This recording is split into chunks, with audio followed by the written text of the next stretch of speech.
Saudações a todos, eu sou o professor Charles Camilo e sejam bem-vindos a mais uma aula de História do Brasil. No vídeo de hoje, nós falaremos a respeito do governo constitucional de Getúlio Vargas. Desde já, eu desejo a vocês boa aula e bons estudos. O governo constitucional, ele se inicia quando a Assembleia Constituinte de 1933, ela elege indiretamente Getúlio Vargas para mais um mandato. Este mandato se estenderia até o dia 3 de maio de 1938. Getúlio Vargas ele conseguiu convencer os deputados da Assembleia Constituinte de que ele era o homem certo para continuar no comando do país e implantar as reformas a fim de modernizá-lo.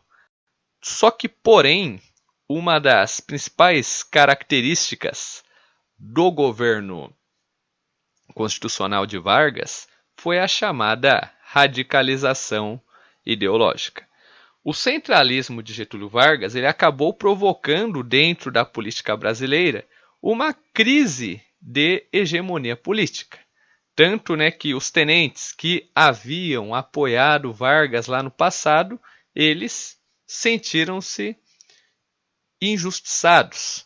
Eles sentiram-se usados por Getúlio Vargas para que ele pudesse alcançar o poder e, uma vez no poder, dificilmente ele sairia dali.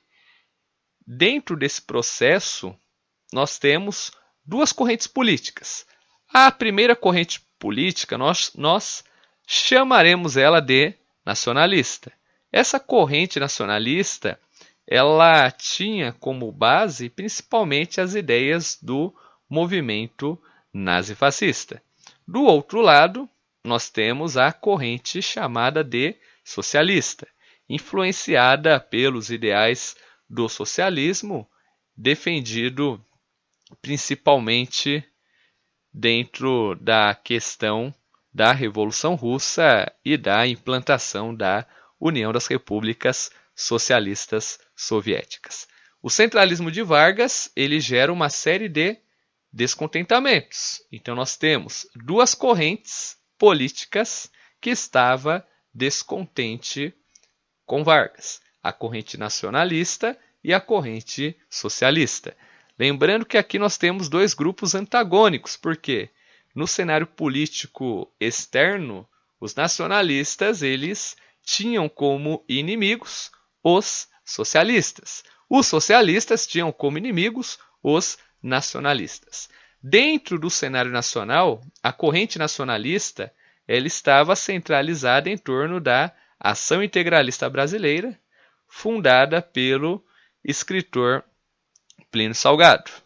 E já a corrente socialista ela estava centralizada dentro da Aliança Nacional Libertadora, que era uma corrente política formada por anarquistas, socialistas, líderes sindicais, operários. E o principal expoente desse movimento era o dirigente comunista Luiz Carlos Prestes. Luiz Carlos Prestes, veterano lá das rebeliões tenentistas da Coluna Prestes, que havia se convertido à doutrina socialista. Primeiramente falando sobre os integralistas. A corrente integralista ela estava centralizada neste partido político conhecido como AIB, ou Ação Integralista Brasileira. A Ação Integralista Brasileira ela foi fundada em 1932 por Plínio Salgado. O lema desse movimento era Deus, Pátria e Família. O que eles defendiam? Eles defendiam a implantação de um governo, de um regime autoritário baseado nas ideias nazifascistas. Os integralistas eles eram anticomunistas e tinham o apelido de galinhas verdes por causa da cor do uniforme que usavam. O conflito entre integralistas e comunistas era comum. Dentro da questão governamental, o Vargas ele tinha uma simpatia pelos integralistas. Porém, quando Getúlio Vargas ele implanta o Estado Novo, uma das primeiras coisas que ele fez, ele mandou fechar a Ação Integralista Brasileira. Do outro lado, nós temos os aliancistas, que estavam centralizados principalmente dentro do movimento comunista. Aliancistas por conta da Aliança Nacional Libertadora. Esta instituição ela foi fundada em 1935 por comunistas, anarquistas, tenentistas e líderes trabalhistas. A Aliança Nacional Libertadora ela defendia a implantação de um governo popular com uma reforma agrária e nacionalizações. O principal líder deste movimento era Luiz Carlos Prestes.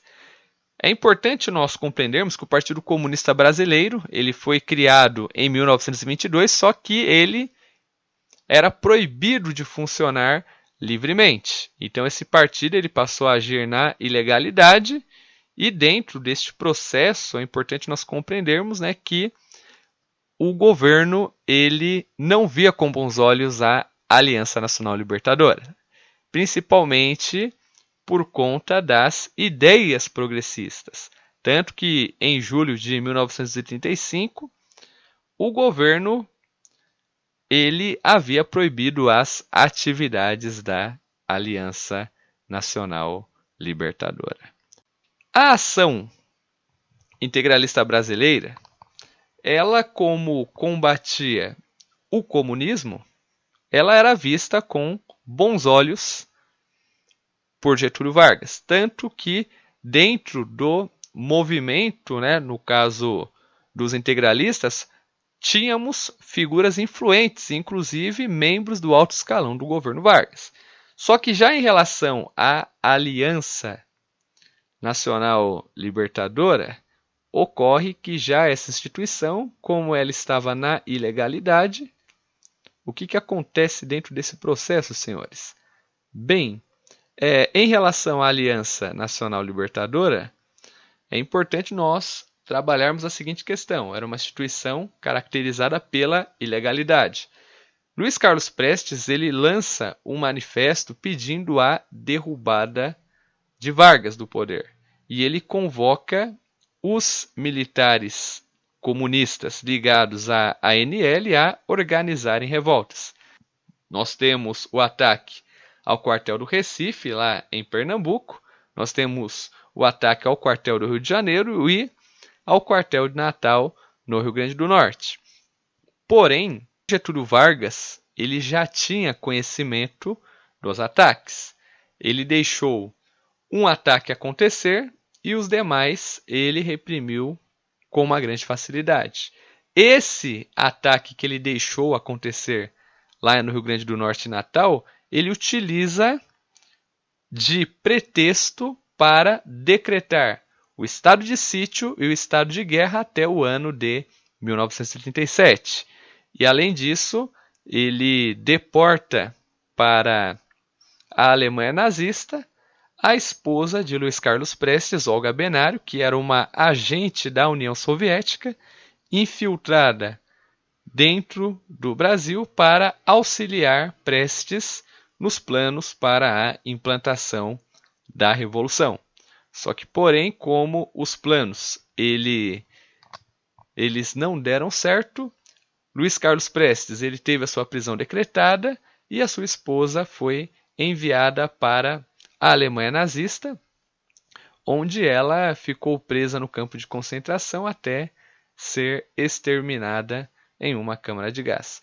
Tanto que houve uma grande repercussão nacional e internacional para que a mãe de Luiz Carlos Prestes, a dona Leocádia, ela conseguisse o direito para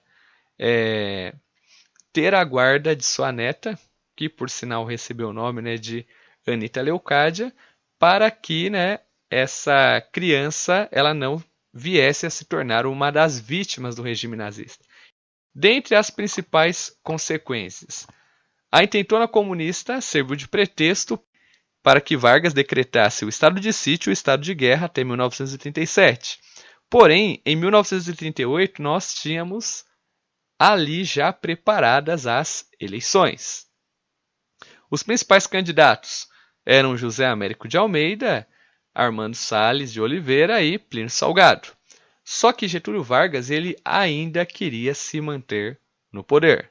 Então o que ele faz? Ele sugere para que a inteligência do Exército organize um suposto plano, tanto que na época o capitão Olímpio Mourão Filho, ele organiza esse plano, conhecido como Plano Cohen, que era um plano no qual os comunistas eles iriam tomar o poder, iriam incendiar igrejas, iriam perseguir as pessoas que eram contra o socialismo, um plano para semear o medo, o caos e a discórdia dentro do país.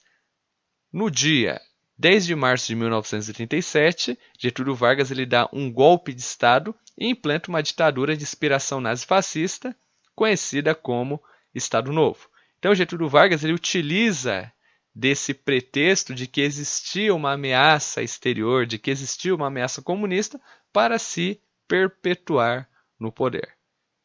Ele se perpetua no poder, implantando um regime de bases ditatoriais de inspiração nazifascista, conhecida como o Estado Novo. A diferença entre o Estado Novo de Vargas para as ditaduras nazifascistas foi que Getúlio Vargas ele não governava com um partido político como base de apoio. Pessoal, por aqui eu encerro essa videoaula. Eu espero que vocês tenham gostado e até o próximo episódio.